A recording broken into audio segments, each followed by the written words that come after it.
জেগে ওঠার অপেক্ষায় ইরানের সব দৈত্যরা।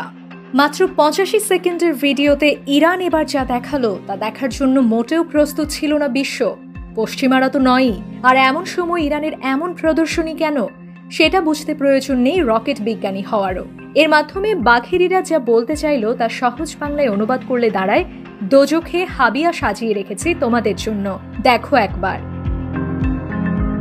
ভিডিওতে দেখা যায় থরে থরে সাজানো আছে ভয়ঙ্কর সব মিসাইল, যেন শেষ নেই কোনো, একটার চেয়ে যেন আরেকটা ভয়ঙ্কর।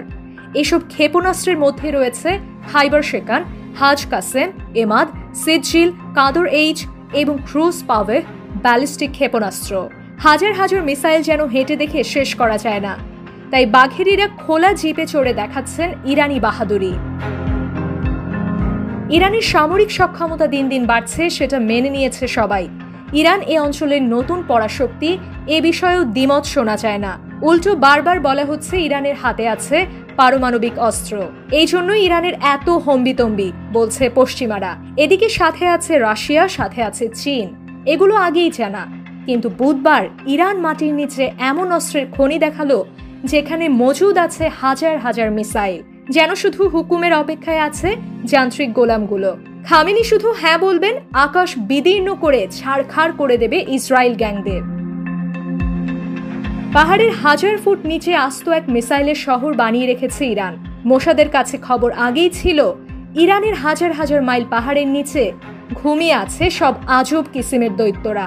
একবার ঘুম ভাঙালে আর রক্ষা নেই, বাঁচাতে পারবে না আয়রন ডোমও। তাই তড়িঘড়ি করে আয়রন ডোমকে আরো শক্তিশালী করতে আশ্রয় নেওয়া হয়েছে আরো উন্নত প্রযুক্তির। কিন্তু এমন হাজার হাজার মিসাইল ঠেকানোর ক্ষমতা পৃথিবীর কোনো প্রতিরক্ষা ব্যবস্থার নেই। মিসাইল সিটির সব মিসাইল একেবারে ছাড়া হলে আয়রন ডোমেরা চোখে অন্ধকার দেখবে, ধ্বংস হবে পুরো ইসরায়েল। ইরান কেন যুক্তরাষ্ট্রের মুখের ওপর না করে দেয় তা পরিষ্কার আপাতত। খামেনিরা কেন মুচকি হাসে সেটাও পরিষ্কার। হাজার হাজার মাইল দূর থেকে হুতি কিভাবে এত নিখুঁত হামলা করে ইসরায়েলে, কিংবা হামাস হিজবুল্লাহদের অস্ত্রের মজুদ কেন শেষ হয় না মিলে গেছে সে প্রশ্নের উত্তরও। ট্রাম্প বলেছে ২ মাসের মধ্যে সোজা পথে না এলে সাইজ করা হবে ইরানকে। ট্রাম্পের আলটিমেটাম দেওয়ার দিন ৭ মাথায় ইরান এই প্রদর্শনীর মাধ্যমে যে যুক্তরাষ্ট্রকেই পাল্টা হুমকি দিল, সে বিষয়ে একমত অধিকাংশ সমরবিদ।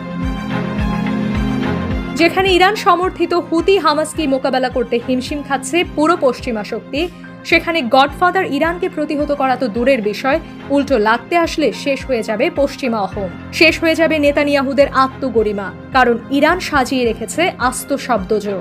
তবে সবচেয়ে লোমহর্ষক কথা হলো, ইরান বলছে এমন শত শত ক্ষেপণাস্ত্র শহর বানানো আছে ইরানের এ প্রান্ত থেকে ও প্রান্তে। একটি দেখেই পশ্চিমাদের যে অবস্থা, তাতে শত শত মিসাইলের খনি দেখলে মাথা না খারাপ হয়ে যায় আবার নেতানিয়াহুদের।